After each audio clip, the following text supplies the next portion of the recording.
Madame, Monsieur, bonsoir, ravi de vous retrouver pour ce nouveau numéro du Mondial en 26 minutes. Alors pour ce 24e numéro, on reviendra sur l'élimination du Brésil et surtout la belle prestation de la Norvège qui file en quart de finale. Notre pays organisateur quitte la compétition après un très beau parcours et on reviendra sur le programme d'aujourd'hui et de demain, notamment avec la belle affiche, ce choc entre le Portugal et l'Espagne ce soir à partir de 20h. Et j'ai le plaisir de partager ce plateau avec notre consultant Morad Tahar. Bonsoir. Bonsoir Sarah et bonsoir à nos chers téléspectateurs. Un plaisir de vous retrouver comme à chaque fois et on commence par une question qui concerne l'équipe nationale.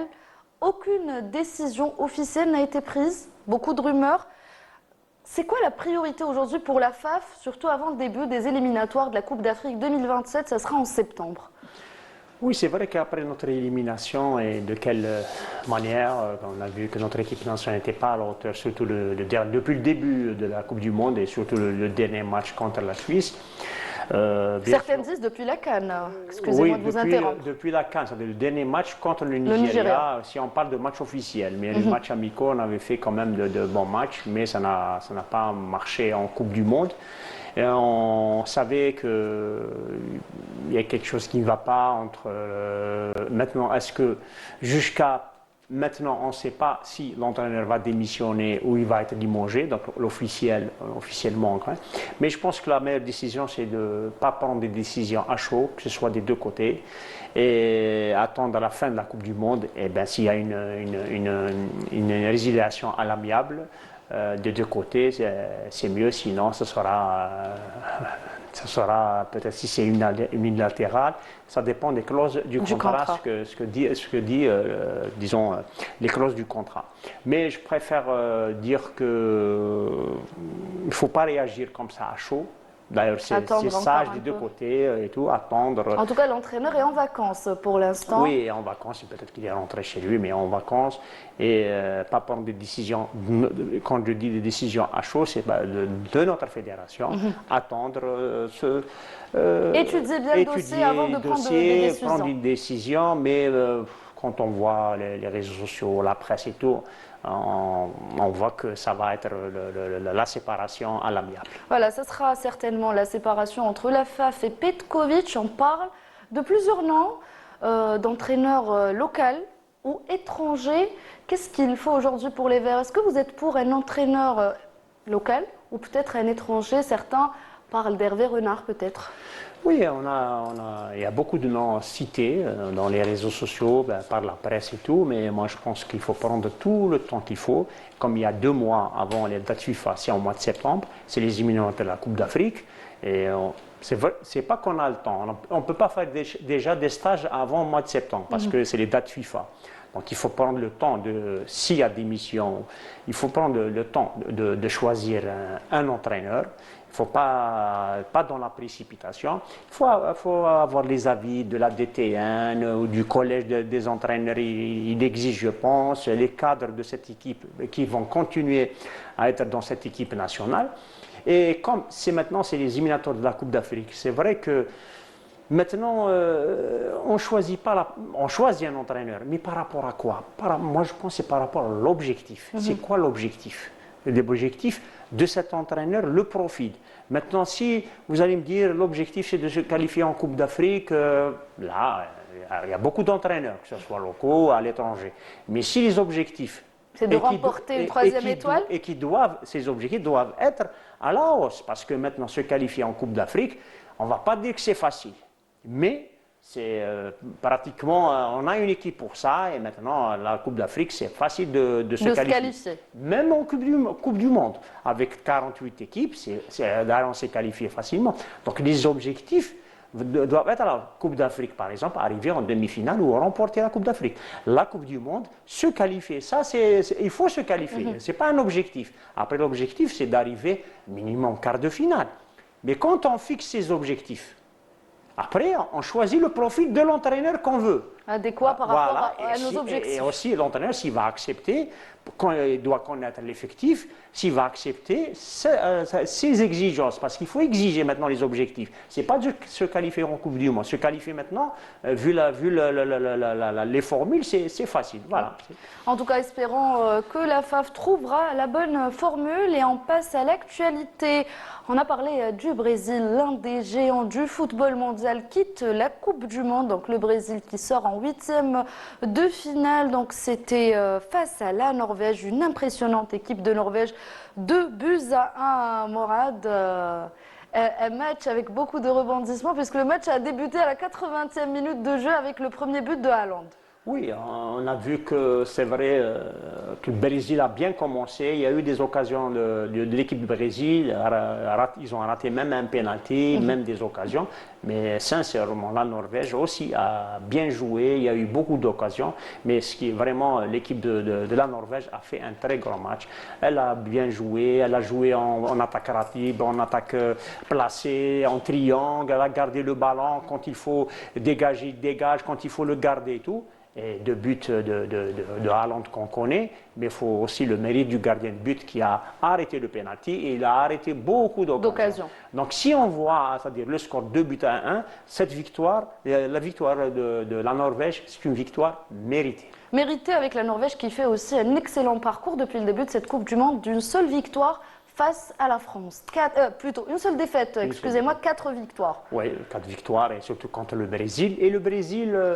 on voyait le Brésil déjà le premier match, après on voit le Brésil gagner ses matchs mais difficilement, un exploit individuel de Vinicius ou d'un autre joueur, mais le collectif sincèrement m'a pas plu, mais personnellement connaissant le Brésil, c'est pas le jeu du Brésil, moi je pense que c'est dû aussi à ces jeunes joueurs brésiliens qui partent en Europe dès leur jeune âge, donc cette formation brésilienne n'est plus d'actualité. Ils gardent, bien sûr, ils gardent parce que c'est inné, ils ont cette qualité, mais ça, plus un entraîneur européen, Ancelotti italien, ils ont perdu depuis longtemps. Hein, c'est pas cette Coupe du Monde. Peut-être qu'il y aura une réflexion sur leur championnat, le choix de l'entraîneur. C'est ça, le choix de l'entraîneur et tout. Parce que c'est important pour donner l'âme à cette équipe du Brésil. Et voilà, vous avez parlé de l'entraîneur, des joueurs. Il y a aussi un joueur qui a mis fin à sa carrière internationale hier. Il s'agit de Neymar, qu'on va voir en image. Donc Neymar qui a réduit le score pour le Brésil dans le temps additionnel à la 90e minute plus 10. Son dernier avec le Brésil, son dernier but avec le Brésil. Et dans le même lieu, il a honoré sa première sélection en 2010. Il est âgé de 34 ans. Le meilleur buteur de cette sélection avec 80 buts en 130 sélections. Et Neymar qui dit au revoir au Brésil. Oui, dire au revoir bien sûr à cette équipe nationale. Et à la Coupe du Monde aussi, c'est les larmes aussi de la tristesse. Oui, de la déception. Et surtout qu'il est rentré en jeu. Peut-être que c'est le premier match ou le deuxième. Et avec une défaite, tout joueur professionnel aime sortir par la grande porte, par une victoire ou peut-être gagner une Coupe du Monde. Il voulait ça. Mais le football, il y a la Norvège, il y a Haaland qui a surgi de nulle part. Qui a stoppé le Brésil. Et c'est la Norvège, c'est mérité, la victoire méritée. Victoire méritée et la Norvège mérite d'aller le plus loin possible. On ne la considérait pas comme l'une des favorites de cette Coupe du Monde. Oui, mais avec le temps... Oui, au fil des matchs, voilà. Et connaissant les pays du Nord, on a déjà parlé de ça, les pays du Nord, ils ont de bons joueurs en équipe nationale. Et surtout, ces joueurs jouent. Maintenant, la Norvège va jouer contre, je pense, l'Angleterre en quart de finale. Oui. Et c'est des joueurs qui jouent à Arsenal, à Manchester City. Qui se connaissent. Donc, c'est des grands joueurs qui jouent en Angleterre. Donc, c'est pour ça que leur performance a augmenté. Et voilà, et on va écouter tout de suite les deux entraîneurs juste après la fin de cette rencontre. Je pense que tout un pays est derrière nous. Cela se ressent ici, mais aussi à Oslo et dans toutes les grandes et petites villes de Norvège. Il y a une véritable ferveur populaire. Le fait de ramer tous dans le même sens symbolise parfaitement cet élan collectif. Nous sommes tous unis derrière cette équipe. Ce sont des jours extraordinaires et un été magnifique pour les supporters. Je crois même qu'il vaut mieux être supporter qu'entraîneur en ce moment.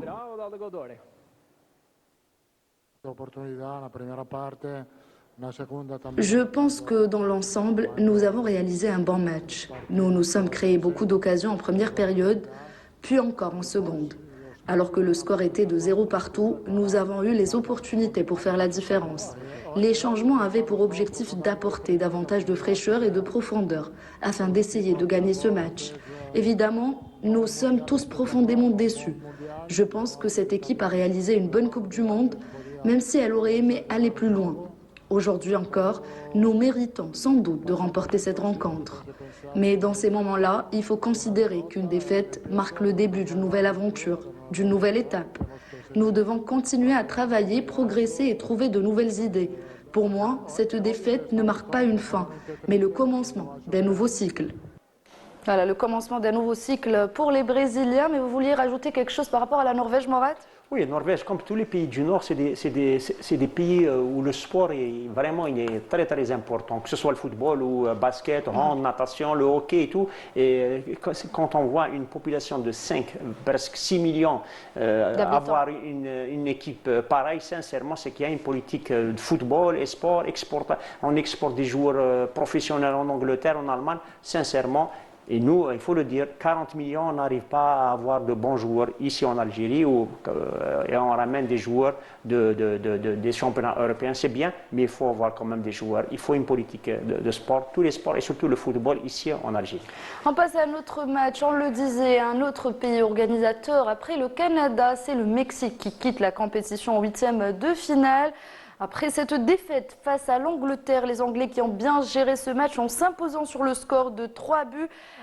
C'est Bellingham qui a ouvert le score et qui s'est offert un doublé avant que Quinones ne réduise la marque pour les Mexicains. Et c'est Kane qui inscrit le 3e but sur penalty et Jiménez à la 69e minute de jeu. Mais les Mexicains n'ont pas réussi à revenir au score. Oui, ils n'ont pas perdu depuis le début et ils ont fait de grands matchs. Même ce match contre l'Angleterre, ils ont fait un très bon match, beaucoup d'occasions des deux côtés. Mais l'Angleterre, je pense, la maturité, l'expérience de Keane, de Bellingham a fait la différence. Et surtout Bellingham, moi je pense qu'il a fait le meilleur match de la saison. Et juste après ce match, le sélectionneur de l'équipe nationale du Mexique a annoncé sa démission. Avant qu'on aille l'écouter, un avis sur ça, Morat? Oui, il y a des entraîneurs remporter une Coupe du Monde et ils démissionnent. Éliminés, ils démissionnent. Parce que c'est un cycle de 4 ans. Surtout s'il a commencé il y a 4 ans, il a fait les éliminatoires au niveau de l'Amérique du Sud et tout. Arrivé en Coupe, généralement, les entraîneurs, ils arrivent en Coupe du Monde. Ils démissionnent, ils remportent, ils démissionnent. On a vu beaucoup de cas pareils. Beaucoup de cas. Et voilà, et on va écouter tout de suite le sélectionneur du Mexique et celui de l'Angleterre. Mes émotions sont très partagées. Je suis avant tout extrêmement fière de la mentalité et de l'état d'esprit de cette équipe. Dans un 8e de finale, l'essentiel est de trouver un moyen de gagner et c'est ce que nous avons fait grâce à notre caractère, notre cœur et notre capacité à surmonter tous les obstacles. Je suis vraiment fière de la force mentale et de la volonté dont les joueurs ont fait preuve. C'est une soirée très spéciale pour nous. Mais mes sentiments sont aussi partagés parce que je suis épuisée, très émue et surtout triste pour Jordan. Il s'est blessé au poignet et il est actuellement à l'hôpital. La blessure semble assez sérieuse. C'est dommage qu'il ne puisse pas partager ces moments avec nous. Il serait injuste de ma part de désigner un responsable en particulier. À ce niveau, face à l'Angleterre, il faut livrer un match parfait pour espérer l'emporter dans des conditions normales. Les 2 premiers buts nous ont fait très mal.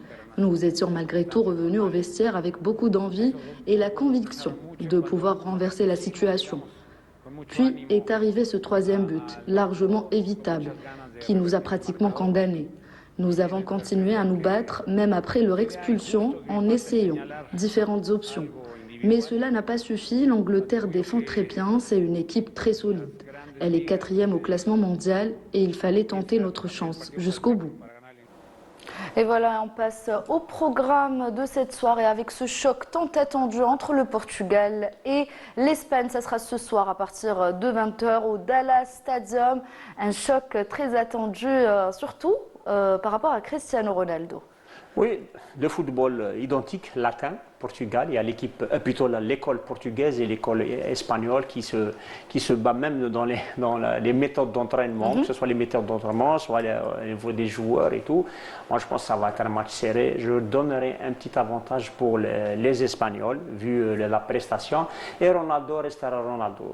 S'il gagne ce match, c'est un exploit, même s'ils sont éliminés, Ronaldo restera plutôt une des légendes. Une vedette, une légende du football, ce football, voilà. Ils se sont affrontés en 2010, c'était en huitième de finale et c'est l'Espagne qui l'a emporté sur le score d'1-0. Et lors de cette Coupe du Monde, c'est l'Espagne qui a aussi remporté cette édition. L'Espagne avec 3 victoires et match nul, 8 buts marqués, 0 encaissés pour cette Coupe du Monde. Le Portugal, 2 victoires, 2 matchs nuls, 8 buts contre 2 encaissés. Et celui qui gagnera cette rencontre affrontera le gagnant entre les États-Unis et la Belgique. Un match qui se jouera à 1h du matin au Seattle Stadium, Morad. Les États-Unis, ils jouent toujours à domicile, ils n'ont pas quitté ni les terrains d'entraînement, ni leur stade. Ils ont fait quand même, ils ont gagné tous leurs matchs. Une bonne équipe, surtout beaucoup de buts.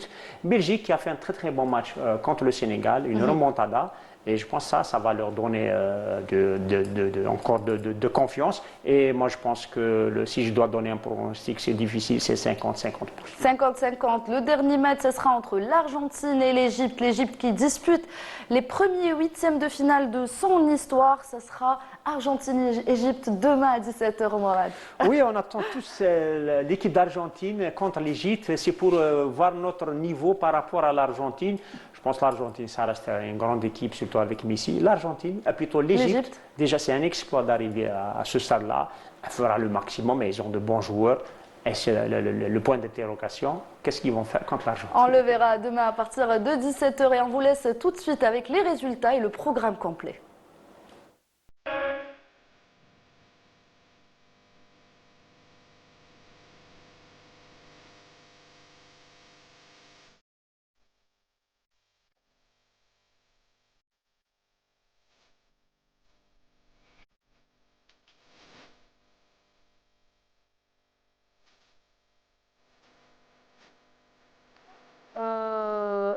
Cette Coupe du Monde avec ses nouveautés, 48 nations, plus de matchs, il y a aussi beaucoup de nouveautés concernant l'arbitrage, les nouveaux gadgets.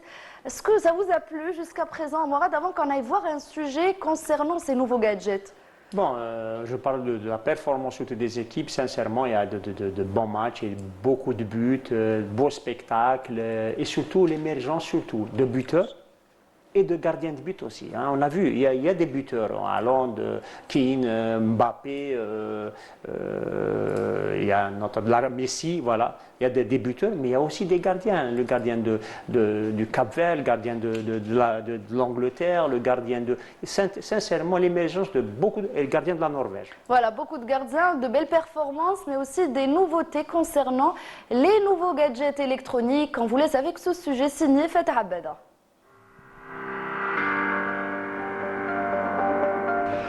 En ce 6 juillet 2026, alors que les huitièmes de finale touchent à leur fin et que le tableau d'écart se dessine, une certitude s'impose.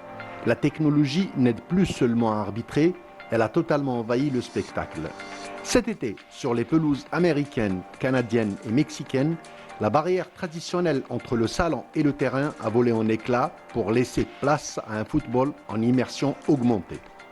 Puces électroniques de dernière génération logées au cœur du ballon, caméras miniatures embarquées sur les maillots dès l'échauffement et micros ultra directionnels captant le souffle, la tension et les consignes des coachs en direct.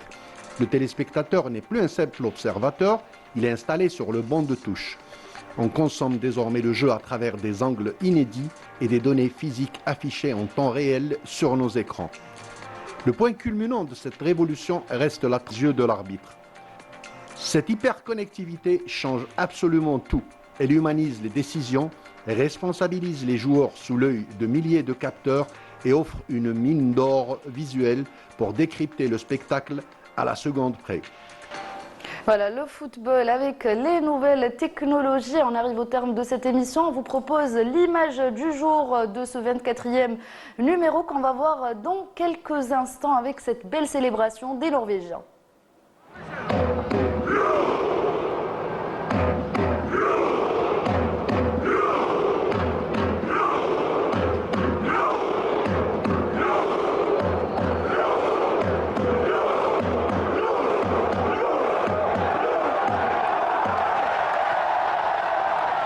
Voilà, une très très belle célébration des Norvégiens, comme à chaque fois, ils font la même chose. D'habitude, c'est leur capitaine. Voilà. Mais la différence, c'est qu'il lui prend les deux bâtons, l'autre il a pris les deux bâtons à la fois. Ça suffit. Mais c'est symbolique pour eux. Les Vikings, voilà. Voilà, c'est symbolique pour eux et pour leur public. Merci beaucoup, Morad.